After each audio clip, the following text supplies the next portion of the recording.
you think you can trust a woman when you first meet her? I mean, being realistic, I don't think you can trust anybody when you first meet them. You gotta let people show you who they are. You gotta have a good fucking filter to where you figure out quicker and faster how people really are, like when you meet them. So Based off social calibration. yeah, How so much are you yeah, socializing so you can read people better? yeah, because like if you're just like starting from square one, it might take you weeks, months, maybe even years to really see somebody's true self. But Especially the more a you hoe. learn, yeah, the more you learn, I can nowadays, like, usually I can hang out with somebody one time, male or female, and kind of get a general idea of the type of person they are and if I want to continue to be around them or not. But it's just, yeah, you got to get those reps in. That's really it. Yeah, reps Okay, for sure. so here's my follow-up question to that. When you first meet a woman or anybody, do you respect them? Do you offer them respect? Yeah, Immediately. that's just how. So I mean, it kind of depends on what type of respect. So like I was raised where everybody I meet, yeah, I'm gonna be a decent human being to them. I'm not gonna like treat them like shit or nothing. But as in like respect, where like, you know what I mean? Like there's two types of respect. So like if I can genuinely respect them, no, that's not a That's whole lot worked of people. for. Yeah. You got to Yeah. work for that. But like at first glance, everybody gets a level of respect. That's Yeah. like Yeah. it's You're like the starting at Jesus the like respect, like the yeah. Christ like yeah, I'm gonna be nice to you because you're Yeah. just another human type. And to me, the reason I ask those questions, because for me, respect comes with a little bit of trust. Yeah. As a man to man, what do they say? Your word is your bond. So if you Yeah. say you're going to do something, you're offering to do something. I'm offering you a little bit of respect and a little bit of trust at the same time.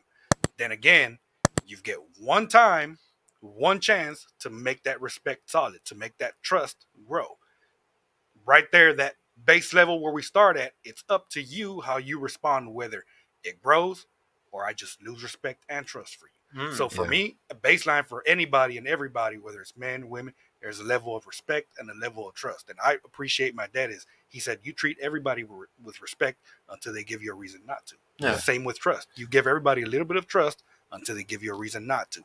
And that's where you learn to take loss. Unfortunately, that does come with taking some losses. But there's certain, that's where it's up to you of how deep into it are you going to get into it. When you interact with people, you're setting your frame up from the beginning. How do they value the stuff that you're saying? Do they value the word that you're saying? You know, are you a representation of what you're trying to say, or is it just empty words? Yep. It's also, this is a good pivot to exactly what I kind of want to talk about. It's the pre-selection thing. So this is a perfect topic for us because we both use pre-selection different. So guys, the way MOA works is the way that they utilize pre-selection is usually based off of holding networking events, going to charity events, going and doing stuff, spending a lot of time with women in those type of ways. Whereas some people would say that I take losses in the way that I do pre-selection. Because the way that you do pre-selection is, I feel like you're not going to take as many losses because the people that reply to come to those events and stuff, they're obviously taking you and what you're doing somewhat seriously, correct? Yeah. So you don't take I don't think you take, I mean, don't get me wrong, you DM'd probably 900 girls that didn't respond, but that's not that big of a loss. You know, you can pay somebody, you can pay a VA to fucking do that shit. It's not a big deal.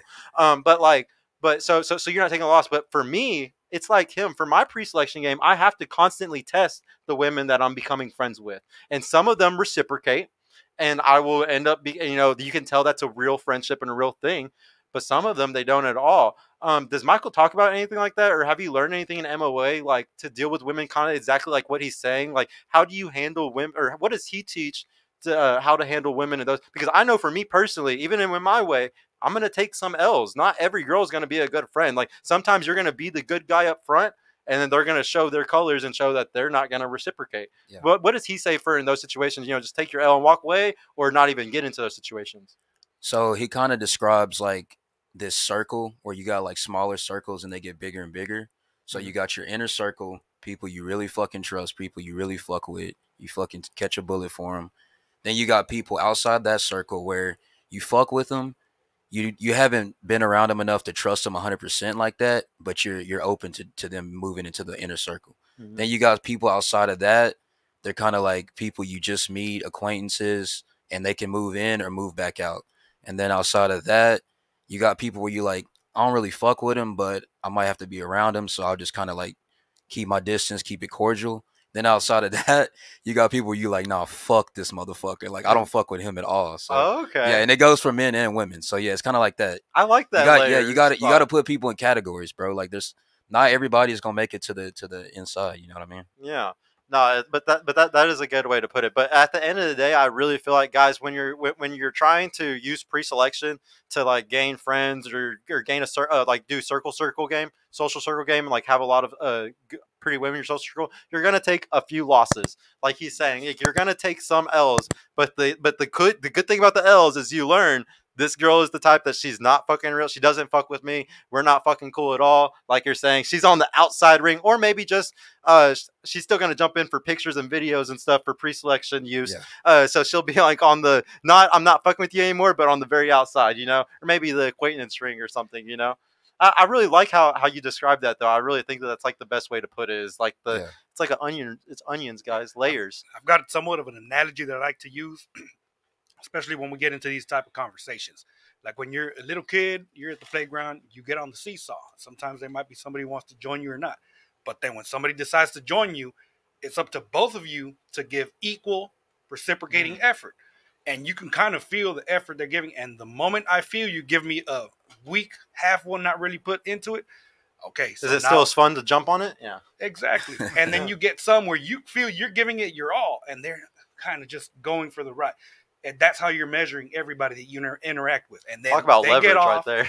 They get off, and then somebody else gets on, and you restart the game again. Okay, I'm going to give it my all, that base level of respect and trust, and now let's see what you're doing. Are you giving me more or less? Are we going to grow on it, or are we just going to let it die out? That's a base level interaction with every single person you interact with on a daily basis. And the more you expose to more people, new people, the better you get at it. I mean, quite honestly, on a professional level, on a personal level, on a whatever level you want it, it's a baseline interaction that you're having with everybody. And people can feel it without even you saying words. People can it's based off your confidence, and it's the orbit thing. People come into your orbit when you're confident and like you actually built yourself up to a certain point. And like it took me until a certain age where I wasn't chasing anymore. You know, like it definitely takes time and money and just and like you building up to a certain point for your frame to be solid that you don't let nobody fucking budget. You know what I'm saying? Like everybody like. I loved how Rolo described frame the other day. He was explaining it like if you wanted to work at Apple and you wanted to work under Steve Jobs, anybody that was working under Steve Jobs, especially like directly under him, you're in Steve Jobs' frame. You're coming to build what he wants, do what he wants, his rules, everything. Like you're in his frame. And like once you get to that point where you're not chasing people to be in your life anymore. You're not trying to make people your friends, and you're not. And this was a hard thing for me. My whole life, I grew up in a suburban white town. I was one of the few Mexicans that went to my school, and I was constantly trying to be friends with everybody else. I was constantly in sports and constantly trying to like be with the group and come like get invited to the birthday party stuff. Like you should never. And I had this habit for years, guys, people pleasing, where you're just sitting there trying to fucking get into groups and be friends with people. The people who love you the most, you don't got to do that for. My paintball teams that I was on, they came to me based off my skills. They saw my skill set and my talent, and they came around me. You want like the second you stop chasing people and people start coming around you, your entire life fucking changes, guys. Entirely changes. You start realizing I was a fucking simp for my energy. I was a simp for friends. I was a simp in all these ways, more than just the fucking women. Like you can be simp in a friendship way, guys. Like you really got to value yourself more than anybody else in the world. It's not even that hard. Like you listen to audiobooks all day, you sit there and you focus on yourself all day, shit, you'll become selfish real quick. Real quick. You sit there and you start absorbing information all the time, and you trust me, you'll get this ego where you know you're better than everybody else. And it's because you fucking worked on it. It was rewarded to you after lots of time. Like shit, I know you have to be listening to all the books right now too. Yeah, guys. Yeah, bro, that's one of the biggest fucking hacks. Huge. That like it's so simple, but you don't realize it. Audiobooks at 2x speed, bro. Facts. You can finish a fucking book in like 2 or 3 hours, bro, if you really want to. Yeah, unless it's Dr. David Buss. It just depends what book it is. Yeah, no, there's a couple of them bitches are like 6 hours on 2X. I'm like, God damn, dog. Yeah, dude, no, those piss me off, bro. There's been a few that I've been trying to tackle that are like the long ones. fucking, even on the long ones, I'm like, God damn it, just go faster, please. Yeah. It's ridiculous. But yeah, no.